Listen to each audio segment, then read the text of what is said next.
Hey guys, subscribe for daily content, and if you're shopping for gear, make sure you check out the description for the newest items at some of the very best online retailers. There's also links for some of the items that I personally recommend. Thanks! What's going on YouTube? Metal Complex here, and today I'm going to be sharing with you guys my top 5 most carried folding knives over the last month or so. Some things have changed. It's weird.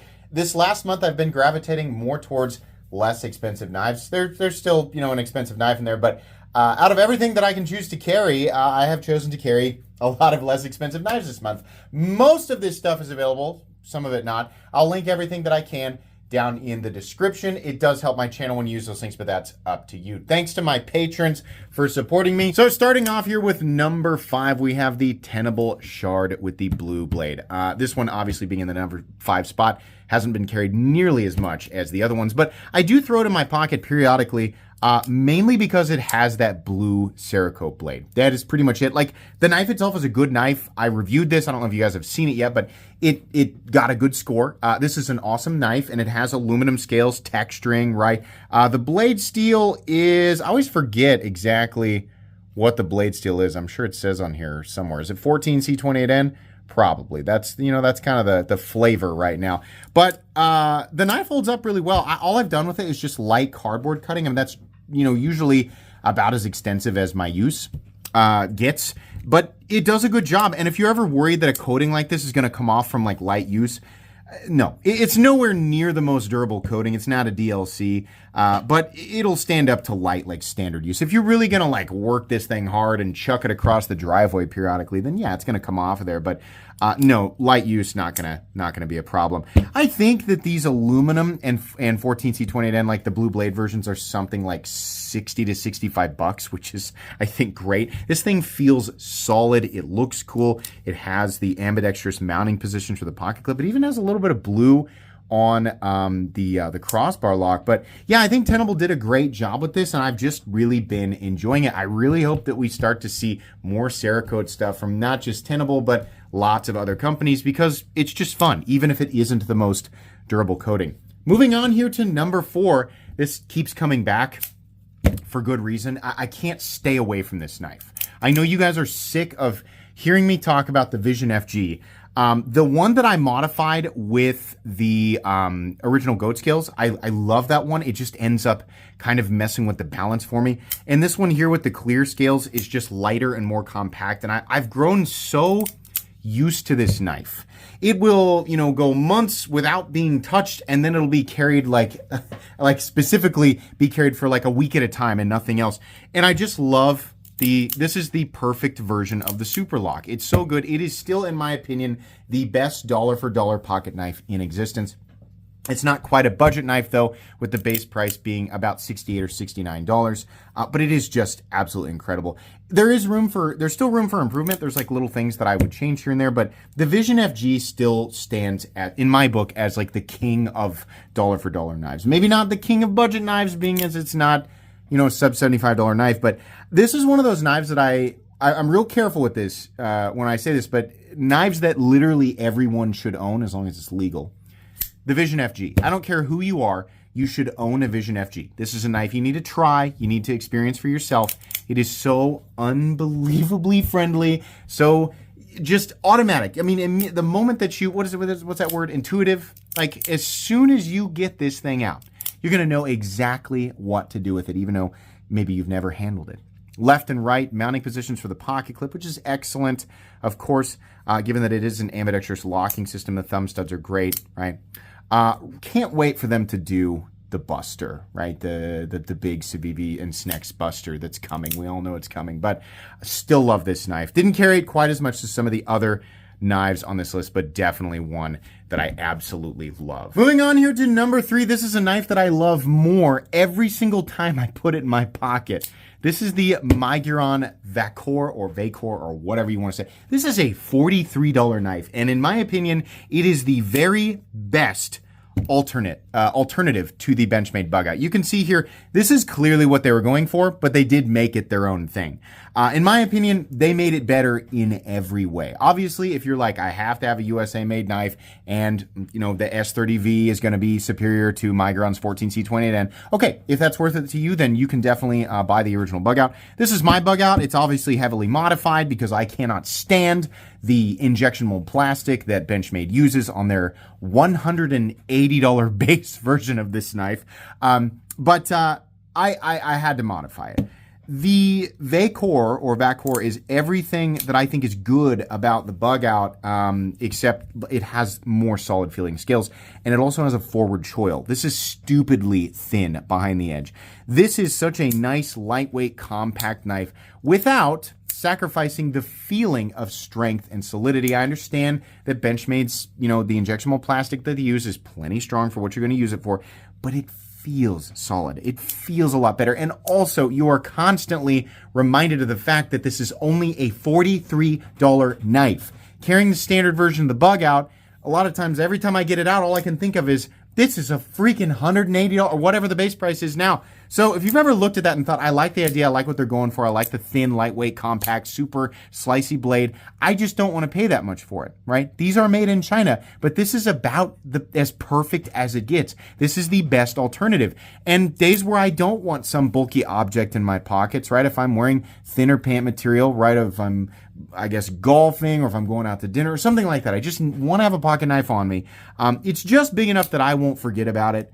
But it's small enough that it's not going to bother me. It also has a really good pocket clip, left and right. Actually, I'm wrong about that. That's something that you should consider. This current version of the Vacor does not have a left-handed mounting position for the pocket clip. However, I have spoken to Maguron about this. I've said enough is enough. You guys got to know.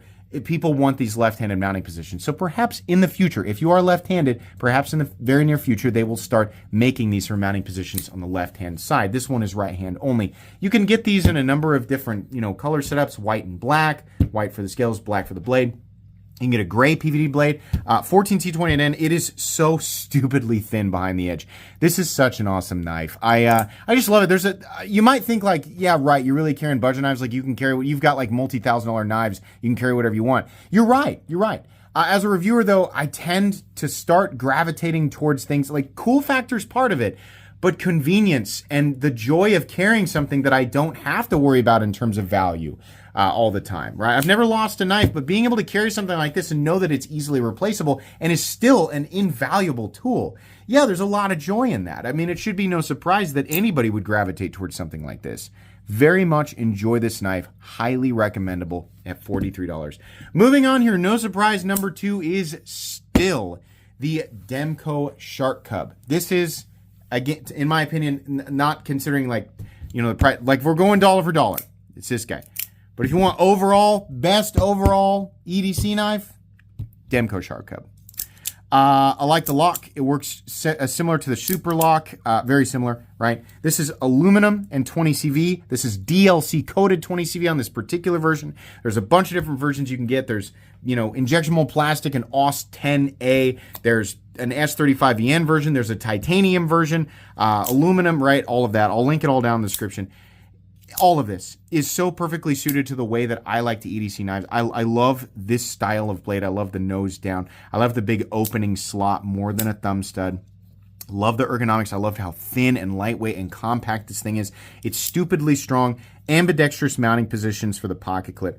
This is essentially as perfect as the knife world has churned out, in my opinion. This knife does not get babied. It definitely does get tossed around a little bit. I'll use it to cut things that I probably shouldn't cut. And I just love it. I love that it absolutely stomps through everything that I want it to do without, going crazy with the abuse or anything like that. But it does it. And this is a more expensive one, but in my opinion, I'm happy to pay for something like this that is essentially, nothing is perfect, but it's about as close to perfect as I have ever experienced. And I have reviewed a lot of knives on this channel. So I'm not, don't take this lightly when I say it. I really mean it. The Demco Shark Cub is 100% worth picking up. And honestly, I think the more expensive versions are a better buy. Injection mold plastic and OS 10A for what, $90? Honestly, I'd rather spend double and get nicer materials, but you can make that decision for yourself if you're looking for this knife. Either way, it's a really, really good option. And at number 1, oh my God, I love this knife so much. And you guys are going to get mad because it's, I think, currently not available. Vosted Porcupine. This is the best budget knife of 2025, right? We have a lot of different, you're like, you keep saying it, this is the best or this is the best. There's different categories. There's never a best overall. You cannot get an absolutely perfect best, better than everything. You can't, it's not possible, right? So we have to do best by category. On this channel, under $75, this is over $75, under $75. I've been firm on that. That's what a budget knife is, right? Even into 2025. This is a $69 knife, giggity. This only real competition under $75 is the Vosted Raccoon. It's one of its own brothers, which at this point I'm actually not sure where that knife is. But the Vosted Raccoon legitimately is the only real competition for this. This is a button-operated compression lock, not a plunge lock. This is a compression lock. It's not even a liner lock. It's literally like a Spyderco compression lock. So the lockup solidity and reliability is absolutely 100% superior to regular plunge locks and to button-operated liner locks and frame locks, in my opinion. I mean, there's plenty of testing out there, right? 14C28N, it's almost like a shrunk-down Shaman. So we have the joy and the ease of manipulation here with the button. Action very smooth, very easy to reverse flick, very easy to forward flick. Absolutely wonderful ergonomics. Wonderful. Best ergonomics of anything in here. They even have 2 different jimping zones, one with distinct jimp. I love that it's a finer jimping up here. That's really cool. I love that. Very thin behind the edge, fully flat ground with just a small swedge right here. I love this kind of blue micarta, but they've got different colors when they're available. Wire clip, whatever. I mean, it's there. It works, right? A little bit of jimping back here, but not too aggressive. It's like that quintessential pocket knife. It's so good. And at $69, absolutely what you're paying for here is not necessarily just the materials. I mean, they did a great job with the materials. At this price point, steel, micarta, 14C28N, sure, you're already there, right? If, in like the dollar parameters or the price parameters, you're already there. But they give you the compression lock, and that's definitely what you're paying for versus something like this Maguron Vor that's $43, right? Would I pay this much more for a button-operated compression lock over a crossbar lock with Omega springs? You bet your ass I would. Definitely. Every single day. I love this knife, but I'm taking the compression lock over it. I also love that this is able to be mounted for right or left hand tip-up carry. If you are left-handed, it's honestly an even easier experience manipulating that button with your index finger. The only thing you have to watch out for is when you are choking up, squeezing on that hard enough, you might accidentally disengage this. Right-handed people, your fingers are not naturally going to fall on top of that button, so you shouldn't have to worry about it. No surprise that these sold out. Obviously, they know what they're doing. People know what they're buying. They will bring them back. I am certain that they're trying to make as many as they possibly can right now. But just so everybody knows, as of right now, the end of April 2025, this is hands down the best sub $75 pocket knife that has released. This is the best 2025 release for sub $75 knives. I don't know how to say that to make sure that I'm clear. I got a lot of different best of by category, but the Porcupine, oh my goodness. Any reason to purchase the Raccoon over the Porcupine? Yeah, it's all preference. Size of your hand, how comfortable you are, whether or not you prefer thumb studs, right? The Raccoon, in my opinion, is the equivalent. It's the same. It's just as good. It just comes down to preference. But I love this. If they ever make a version of this that's like 8 inches or 8 1/4, I'll just die. It's so good. I love this knife. That's going to be it today, guys. So again, in the number 1 spot, we have the Vosted Porcupine. The number 4 spot, we have the Demco Shark Cub. The number 3 spot, we have the Maguron Vor. In the number 2 spot, we have the Civivi Vision FG. And in, oh wait, I did that backwards. Number 5, Porcupine. Number 4, number 1, Porcupine. I'm so dumb. Number 1, Porcupine. Number 2, Shark Cub. Number 3, Vor. Number 4, Vision FG. Now I'm thinking I did it right the first time. And number 5, Tenable Shard. All recommendable knives. Some are available, some aren't. Links in the description. That's going to be it today, guys. Please make sure to follow me on Instagram at metal_complex if you enjoyed this video. Leave a like if you'd like to check out my other content. I do, of course, have lots of videos of knives that are either expensive or inexpensive that I do or don't like, so check those out. And if you enjoy all my content, go ahead and click on that Metal Complex logo right there and subscribe because there's definitely more coming. Thanks again for watching, everybody, and have a great day.